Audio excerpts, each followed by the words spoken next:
빌립보서 1장 9절부터 11절까지입니다.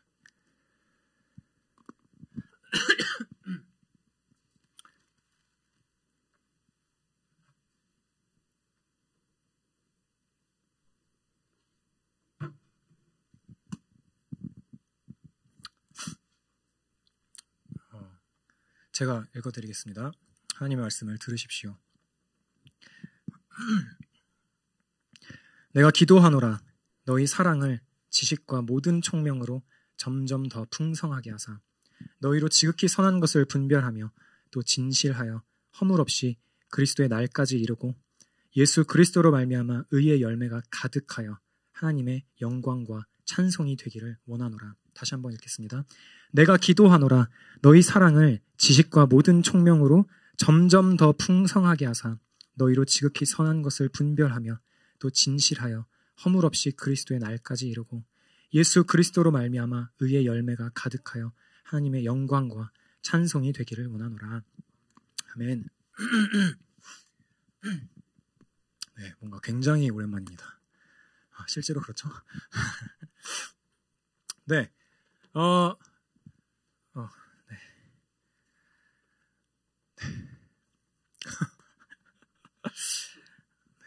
시작하겠습니다. 네, 바울은요. 너무 훅 들어가나요? 네. 바울은요, 우리가 지금까지 함께 빌립보서를 통해서 보고 있었던 것처럼 빌립보 성도들에게 편지하면서 편지 초반부에 그들에 대한 사랑 고백을 하는 중입니다. 여전히. 그들을 위해서 기도할 때마다 하나님께 정말 감사하다. 기도를 이어가고 있음을 우리에게 알려주고 있죠.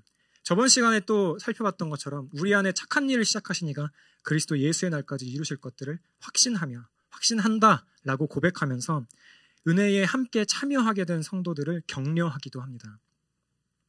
오늘 본문에서 예수 그리스도의 심장으로 사모하는 빌립보 교회, 빌립보의 성도들을 위해서 바울이 어떤 기도를 하고 있는지가 드러납니다. 빌립보 교인들의 상황을 누구보다도 더 잘 아는 바울은요, 사랑하는 성도들에게 그들의 영적인 성장을 위해서 기도하고 있습니다. 오늘 읽은 본문이 바로 그 본문이죠. 굉장히 짧죠. 3절밖에 안 되는 짧은 본문이지만 이 본문에는 신앙생활에 있어서 중요한 진리를 담고 있습니다.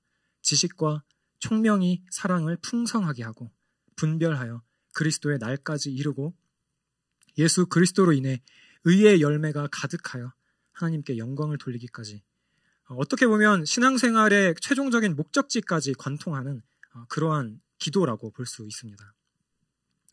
그래서 오늘 본문을 통해서 저와 여러분이 함께 가르침을 받기를 원합니다. 먼저는 그리스도를 아는 것이 무엇인지, 그분을 아는 것이 어떻게 우리들의 사랑을 풍성하게 만드는지, 하나님께 영광을 돌리는 것, 하나님께 영광을 돌리는 그 삶이 우리에게 어떤 유익을 주는지에 대해서 짧게나마 함께 살펴보고 또 기도하면 좋겠습니다. 우리는 몇 주 전에도 말씀을 들었었고 주일 예배 때도 그렇고 계속해서 신앙생활을 하면서 들어오는 말들이 있습니다. 하나님을 아는 것의 중요성에 대해서 우리는 계속해서 들어오고 있죠. 하나님을 바르게 알고 세상을 분별하는 것이 우리들의 신앙생활에 어떤 영향을 미치는지에 대해서도 듣기도 했습니다. 우리는 내 백성이 지식이 없어서 망하는도다라는 호세아의 말씀을 들으면서 고개를 끄덕이기도 하고, 정말 그렇지, 정말 하나님의 말씀을 내가 더 알아야겠다, 하나님을 더 알아야겠다라는 다짐을 하기도 하고요. 그리고 하나님을 아는 것에 좀처럼 힘쓰지 않는 사람들을 보면서 마음 한켠에 안타까워하는 마음을 품기도 합니다. 어떤 신학자는 오늘날 교회의 연약함에 대해서 이야기를 하면서 하나님에 대한 무지라고 이야기하기도 하죠. 우리 중 누구도 대놓고 하나님을 알아가는 거 정말 너무 싫다, 예수님에 대해서 아는 거 좀 그만했으면 좋겠다라고 말하는 사람은, 혹은 티내는 사람은 별로 없을 겁니다. 물론 실제로는 하나님을 알아가는데 방편을 사용하는 것에 게을리한다고 할지라도 말이죠. 이렇게 우리는 하나님을 아는 것의 중요성은 알지만 우리의 행실을 돌이켜 봤을 때에 그 중요성을 아는 것처럼 살지 않는 것들도 보게 됩니다. 마치 방해를 받는 것처럼 말이죠. 하나님을 아는 것에 대해서 말하기에 앞서서 하나님을 아는 것을 방해하는 요인 몇 가지를 함께 나누고 이야기를 이어가고자 합니다. 먼저는 오해들이 있습니다. 우리 자신의 하나님을 아는 것이 있죠. 우리는 하나님을 아는 것의 출처를요, 우리 경험에만 두기도 합니다. 성경이 아니라요. 특히 과거의 경험에 의존해서 하나님에 대한 이미지를 우리가 만들어내기도 합니다. 과거에 내가 이랬더니 하나님이 이랬던 것 같아 라든지, 과거에 내가 이거를 좀 잘못했더니 뭔가 내 삶에 이런 일들이 닥치는 걸로 봐서는 하나님이 내가 이런 짓을 할 때는 별로 날 좋아하지 않는 게 분명해 라는 생각들을 하면서 하나님에 대한 이미지를 계속 형성해 나가기도 합니다. 또한 나에게 이렇게 행동하신 하나님은 이런 분이실 거야 라고 하나님의 성품을 내 마음대로 이해해버리기도 합니다. 여전히 성경을 기초로 삼고 있진 않아요. 예를 들면 과거의 안 좋은 경험들만을 가지고 내가 그때 이렇게 부르짖었는데 하나님께서 아무런 반응이 없으신 걸 보니까 하나님은 나를 사랑하지 않는 게 분명해 라고 하나님에 대해서 내 마음대로 정의를 내려버리기도 하죠. 하나님과 나와의 관계에 대해서 말이에요. 하나님을, 이러한 행실은요, 하나님을 내 과거라는 재료로 내가 만들고 있는 것입니다. 그리고 그렇게 내가 만든 하나님을 참 하나님처럼 생각하면서 하나님을 안다고 오해할 수 있습니다. 하지만 이것은 하나님에 대해서 바르게 안다라고 말할 수 없습니다. 우리는 오직 성경을 통해서 성령의 조명하심으로 하나님을 바르게 알아갈 수 있습니다. 하나님을 안다는 것에 대한 오해도 있습니다. 우리가 경험한 것처럼 교회 생활을, 신앙 생활을 오랫동안 하다 보면은 하나님에 대한 많은 이야기를 듣게 돼요. 우리가 신앙 서적을 통해서 혹은 큐티를 통해서 연구를 직접 했든, 혹은 우리들의 조장이나 목사님이나 다른 사역자분들을 통하여서 듣든지 간에 여러 가지 하나님에 대한 많은 이야기들을 듣기도 하죠. 여러 신앙서적들을 권유해 주는 것들을 듣고 읽어보기도 하고요. 책 모임을 참여하거나 인도하기도 합니다. 시간이 흐르면서 그러한 지식들이 쌓여서 하나님에 대한 지식들을 나열할 줄도 알고 누군가에게 설명해 줄 수 있는 자리에 서기도 합니다. 이 모든 것들은 정말 값진 일입니다. 우리가 계속해서 힘써야 될 일이죠. 조나단 에드워즈도 그의 설교 가운데서요, 모든 그리스도인이 신학 지식을 쌓아야 된다는 것들을 강조하면서 이렇게 이야기합니다. 배우지 않으면 짐승이 된다. 이렇게 말할 정도로 배움에 대해서, 신학 지식을 쌓는 것들에 대해서 강조하고 있어요. 이건 정말 중요한 사실입니다. 하지만요, 신학에 대한 관심이나 기독교의 주제들을 나열하는 능력과 하나님을 아는 것은 또 다른 이야기입니다. 제임스 패커 목사님의 말씀에 의하면 우리는 칼빈이 알았던 것만큼이나 하나님에 대해 알면서도 처음부터 끝까지 하나님을 거의 알지 못할 수도 있다라고 말하고 있어요. 그렇게 경고하고 있습니다. 또한 하나님을 아는 사람처럼 행동하는 것과 하나님을 아는 것은 또 다른 이야기입니다. 우리는 신앙생활을 오래오래 하다 보면 또 주변 사람들의 영향을 자연스럽게 받기 마련입니다. 경건해 보이는 사람의 기도를 따라하기도 하고요. 그들의 주일은 어떻게 흘러가는지를 보기도 합니다. 우리가 적극적으로 그들에게서 배우려고 하지 않는다고 할지라도 그냥 옆에서 함께 신앙생활을 오래 하다 보면 자연스럽게 이렇게 습득되는 그러한 것들이 있죠. 이 역시도 좋은 것입니다. 서로에게서 많은 좋은 것들을 배울 수 있고 서로에게서 누릴 수 있다면 이런 건 역시 좋은 거죠. 하지만 이렇게 교회의 어떤 문화에 적셔지면서도 하나님에 대해서는 하나님은 정말 모를 수 있습니다. 이것저것 들은 이야기들이 많고 오랜 시간 교회의 문화에 익숙해져서 적셔지면서도 어느 정도의 말을 하면서 사람들을 선한 길로 인도할 수 있는 능력이 있다고 착각하게 될 수도 있습니다. 아주 좋은 평판 아래서 말이죠. 그럼에도 하나님을 모를 수 있습니다. 우리가 오해하고 있는 사람인가 라는 것들을 스스로 점검할 수 있는 좋은 방법이 있습니다. 물론 여기에도 분명히 약점이 있겠지만요. 우리가 하나님에 대한 이야기를 많이 하는 것, 그러니까 하나님에 대한 이야기를 하는 것, 다른 말로 하면 하나님에 대해서 제잘거리는 것들을 좋아하는지 아니면 하나님을 향해 고백하는 것들을 좋아하는지를 생각해보면 우리 스스로를 점검해 볼 수 있습니다. 이 방법이 완전 100% 정확하다라고 말하기는 어려울 수 있겠지만 적어도 지금 우리의 상태가 하나님에 대해 말하기를 떠벌리는 것들을 좋아하는 상태인 건지 아니면 하나님 그분과 정말로 교제를 나누고 있는 것을 좋아하는지를 판단해 볼 수는 있겠죠.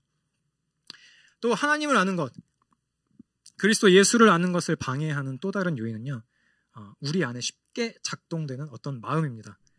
지금도 우리 안에 작동되고 있을 수도 있고요. 저에게도 자주 작동돼서 괴로워하는 마음입니다. 생각해보니까 보통 고개를 돌리고 마시던데 저는 개념이 없어가지고 너무 대놓고 네. 아직 네. 이렇게 대놓고 마시는 것도 이 마음이 작용을 해서 그런 걸 수도 있습니다. 이것은 뭘까요? 우리에게 설교를 잘 듣지 못하게 만드는 겁니다. 조장이나 진지한 부분인데, 네, 아무튼 설교를 잘 듣지 못하게 만드는 부분이죠.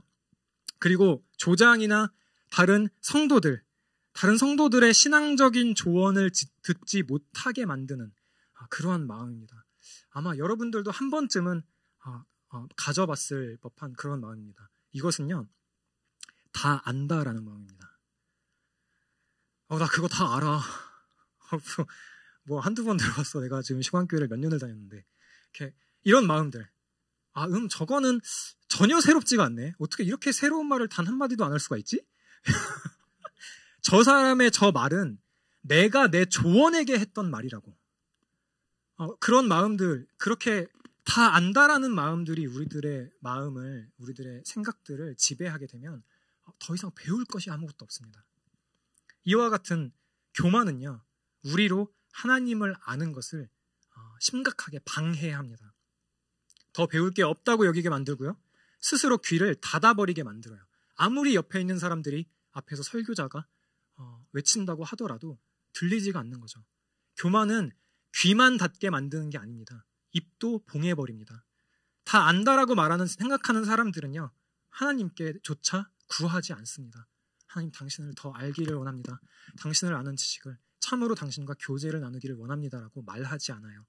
저에게 가르쳐 주세요라고 성도들에게도 말하지 않습니다. 왜냐하면 나는 다 안다고 생각하기 때문이죠.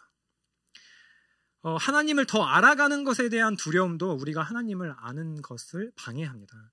우리는 때때로 하나님을 더 아는 것에 두려움을 느껴서 잠시 멈추어 서기도 해요. 이런 생각이 드는 거죠. 그래, 내가 교회를 좀 다녀봤는데 하나님께서는 감당할 만한 시험만 주신다면서, 그러면은 하나님을 더 알아가고 이 신앙의 레벨이 더 높아지면, 하나님과 더 깊은 교제를 나누면 나눌수록 내게는 더 큰 시험이 오는 거 아니야? 라고 생각을 하면서, 그러면 하나님을 덜 아는 것이 지금 더 좋은 거 아닌가? 라고 착각을 해버리는 거죠. 그냥 가만히 지금 상태에 머무는 것이 좋겠다. 그게 더 편할 것 같다. 괜히 하나님을 더 많이 알았다가 갑자기 하나님이 선교하라고 보내시면 좀 그렇잖아 라는 마음들이 있는 거죠. 이렇게 생각을 하면서 하나님에 대해서 더 알아갈 때에 우리가 마치 불행해지는 것처럼 여겨서 하나님을 알아가는 것 자체에 대한 두려움을 우리가 갖기도 합니다. 물론 이제 신앙생활을 다 잘한다고 해서 다 하나님께서 사역자로 부르시지는 않습니다. 하나님의 부르심은 제각각이고, 하나님을 더 많이 아는 사람을 항상 사역자로 부르시는 게 아니라 오히려 더 많이 알게 하시려고 적게 아는 사람을 부르시기도 하는 것 같아요. 하나님에 대한 오해가 하나님을 아는 것에 대한 두려움을 일으킵니다. 하나님께서는 지극히 사랑하는 그의 아들을 우리에게 주신 선하신 하나님이십니다. 그분께서 그분을 알아가는 그의 백성에게 악한 것을 주시겠습니까? 하나님을 알아가는 것을 방해하는 또 다른 방해의 요인, 커다란 방해의 요인은 인간에 대해서는 대단하게 생각하고 하나님에 대해서는 사소하게 생각하는 풍조입니다.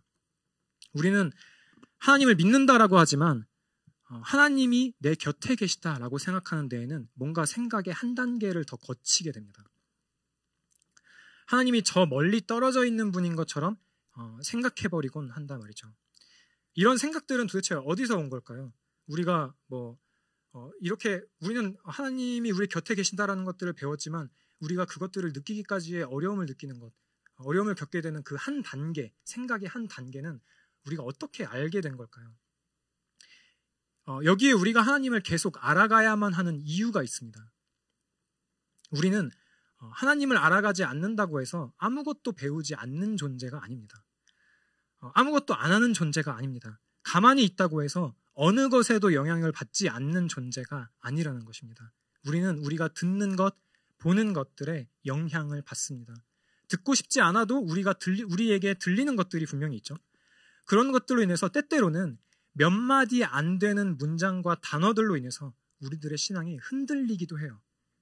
우리들의 소망을 그리스도 예수에서 하나님이 아닌 다른 피조물들로 옮겨지는 것에는 많은 단어가 필요하지 않은 것 같습니다. 하나님의 창조에 대해서, 죽음 이후에 대해서, 죄에 대해서, 죄의 영향력에 대해서, 심판에 대해서, 그리스도께서 다시 오시는 것들에 대해서, 이런 종류의 이야기들에 대해서 세상 사람들은 그냥 웃어 넘기고 맙니다. 저거는 참 판타지 같은 소리구나. 아직도 이런 이야기를 하는 족속들이 있단 말이야? 라는 생각들을 하기 마련이죠. 그저 과거에 통했던 주제로만 생각하기도 하고, 인간에 대한 기대는 끝없이 커져가지만 하나님에 대한 기대는 점점 작아지는 것들을 우리는 볼 수 있습니다. 조금 슬픈 것은 이러한 풍조가 교회 안에서도 감지되곤 한다는 것입니다. 세상 사람들이 보는 시선을 우리가 그대로 배워와서 교회 안에서도 그 시선으로 바라보고 사용하기도 한다는 것이죠. 진지한 신앙적인 이야기를 할 때에 뒷걸음질한 적은 없으십니까? 그저 유행이 지난 드라마를 보는 것처럼 그리스도의 십자가를 보고 계시진 않습니까? 우리가 이런 태도를 보이고 있다면 우리 마음 가운데에 하나님을 알아갈 필요가 있다고 생각할 수 있을까요? 하나님을 아는 것에 대한 오해와 다 안다는 교만, 하나님을 더 알아감에 대한 두려움, 세상의 풍조와 같은 것들은 우리로 하나님을 아는 것을 방해합니다. 하나님을 안다는 것은 하나님과의 인격적인 교제를 하는 것을 말합니다. 여호와의 선하심을 맛보아 알지어다 라고 시편 기자가 말한 것처럼요. 하나님을 안다는 것, 그리스도를 안다는 것은 그저 성경이 묘사하는 그분의 분위기만 안다는 것을 말하지 않습니다. 그리스도께서 하나님은 어떤 분이실 거야 라고 우리들의 상상에, 우리들의 과거의 경험에 의지해서 상상 가운데에 상상을 통해 아는 것도 아니죠.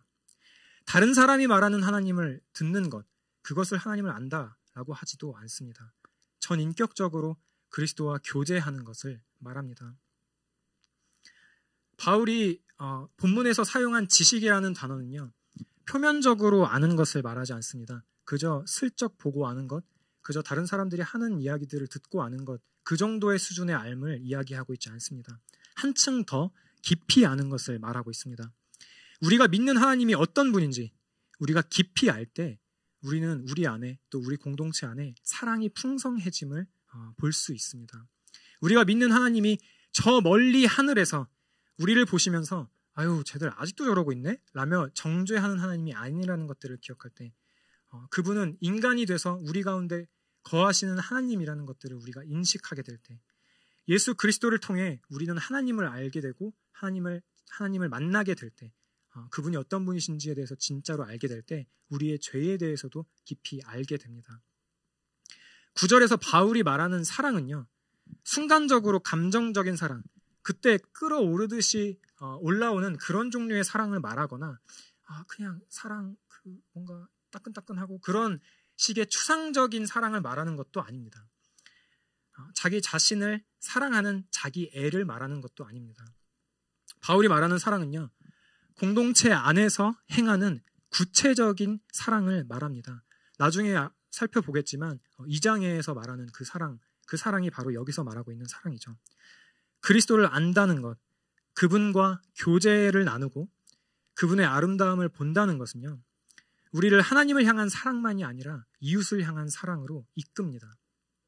예수 그리스도를 알기 전에 우리가 사람들을 대할 때에 어쩌면 지금도 그럴 수도 있겠네요.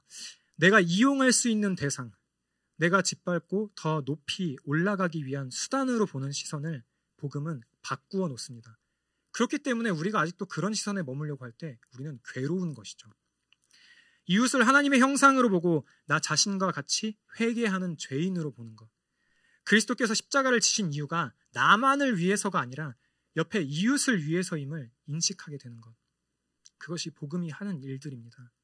또 사랑과 하나님을 아는 지식은요, 상호적으로 영향을 줍니다. 가령 우리는 이렇게 이야기하지 않습니다. 전도사님, 저는 이제 기도 생활을 늘리기로 했어요. 근데 옆 사람을 사랑하지는 않으려고요. 라고 말하지 않아요. 하나님에 대한 순종은 나중에 하고요. 하나님을 아는 지식을 먼저 좀 더 키워보고자 합니다. 라고 우리는 대놓고 말하진 않죠. 하나님을 사랑하지만 이웃을 사랑하지는 않을래요. 라고 이야기하지 않아요. 복음이 우리의 일부분만을 공략하지 않기 때문에 그렇습니다. 복음은 인간의 모든 부분에, 모든 영역에 영향을 미치고요. 우리의 지위뿐만 아니라 행동과 언어와 생각에도 모두 영향을 줍니다. 용서받은 죄인이 갖게 되는 영향력은요, 세상이 줄 수 없는 것들입니다. 그저 냉담하게 대했던 관계에서 그것이 뭐가 잘못되었는지 알지도 못하는 그러한 상황 가운데에서 용서를 요구받고 용서하지 못할 때 오히려 죄책감을 느끼기도 하고 인내하지 못하는 자신을 보면서 회개의 자리에 서기도 합니다. 바울은 이렇게 그리스도의 날까지 계속해서 가장 좋은 것들을 분별하면서 사랑하라고, 진실하며 허물 없이 지내라고 기도하고 있습니다. 바울의 이런 기도의 내용을 보면요, 마치 완벽주의자 같은 성향을 가진 게 아닌가 하는 생각이 들곤 합니다. 빌립보 성도들의 그 신앙적인 수준이 그냥 평범한 수준의 신앙생활을 하는 것들에서 만족하지 않아요. 여기서 허물이 없다는 것은 정말로 흠 없이 순결하게 사는 것을 의미합니다. 헬라어 원어의 뜻을 보면요, 숨겨진 동기가 없이, 어떤 기만도 없이 진실된 상태를 말합니다. 마치 이루어질 수 없을 것 같은 이런 기도 제목을 가지고요, 바울은 담대하게 기도하고 있습니다. 그럴 수 있는 이유가요, 11절에 나옵니다. 예수 그리스도로 말미암아 의의 열매가 가득하여 하나님의 영광과 찬송이 되기를 원하노라. 바울은 지금 하나님을 영화롭게 해달라고 구하고 있습니다. 하나님, 당신이 영광 받게 해주세요 라고 고백하고 있는 거예요. 예수 그리스도로 말미암아 의의 열매가 가득하여 하나님의 영광과 찬송이 되기를 원하노라. 바울의 이 기도는요, 하나님께서 설계하신 한 단면을 보여줍니다. 하나님께서는 분명히 인간의 모든 부분을 사용해서 하나님께 영광을 돌리라고 우리에게 말씀하셨죠. 너희가 열매를 많이 맺으면 내 아버지께서 영광을 받으실 것이다. 이같이 너희 빛이 사람 앞에 비치게 하여 그들로 너희 착한 행실을 보고 하늘에 계신 너희 아버지께 영광을 돌리게 하라. 몸으로 하나님께 영광을 돌려라. 먹든지 마시든지 무엇을 하든지 다 하나님의 영광을 위하여 하라. 이 외에도 성경 곳곳에서 바울의 기도처럼 하나님의 영광을 위해 살라라는 말들이 많이 나옵니다. 그리고 동시에 성경에, 특히 신약에는 누구보다도 더 하나님의 영광을 위한 삶을 온전히 살았던 예수 그리스도가 등장합니다. 그리스도께서는 하나님께서 명하신 것을 온전한 기쁨으로 지키셨으며 아버지의 이름을 영화롭게 하려고 모든 것을 내던지셨습니다. 자기 자신을 가장 영화롭게 하는 게 마땅하신 하나님은 그분이 뜻하신 바 자기 자신에게 영광을 돌리는 것을 반드시 이루십니다. 이런 자들은 주의 얼굴과 그의 힘의 영광을 떠나 영원한 멸망의 형벌을 받으리로다. 그날에 그가 강림하사 그의 성도들에게서 영광을 받으시고 모든 믿는 자들에게서 놀랍게 여김을 받으시리니 이는 우리의 증거가 너희에게 믿어졌음이라. 그리고 그 자기의 영광, 자기 자신에게, 하나님 자신에게 영광을 돌리는 것에 절정이 되는 그날, 자신의 영광을 위해서 그리스도 예수께서 다시 오시는 그날에 우리가 얻을 수 있는 그동안 얻었던 그 어떤 종류의 기쁨보다 더 큰 기쁨을 얻게 될 것입니다. 그의 아들을 향한 하나님의 기쁨, 하나님이 그리스도에게 품은 기쁨이 우리 안에 머물 것이며 우리의 기쁨은 하나님의 기쁨이 될 것입니다. 존 파이퍼 목사님은 그날에 대해서 이렇게 이야기합니다. 이제 예수님은 재림하실 때 우리에게 이렇게 말씀하실 것이다. 내 주인의 즐거움에 참여할지어다. 그분은 주인이다. 우리는 그분의 기쁨에 참여한다. 이것은 성령의 영원한 사역이 될 것이다. 성령이 우리에게 아버지와 아들의 영광을 갈수록 더 많이 보여주심으로써 아버지의 아들에 대한 기쁨과 아들의 아버지에 대한 기쁨을 취해 그것을 우리의 기쁨으로 만들 것이다. 이것이 그리스도 예수 안에서 자비로 우리에게 베풀어지는 그 헤아릴 수 없는 은혜의 경험, 곧 완전히 만족스럽고 하나님을 영화롭게 하며 그리스도를 드높이고 성령에 의존하는 경험이 될 것이다. 우리가 하나님께 영광을 돌리며 삼위 하나님의 기쁨에 참여하게 되는 것, 그것은요, 우리의 사랑을 많이 들여서가 아닙니다.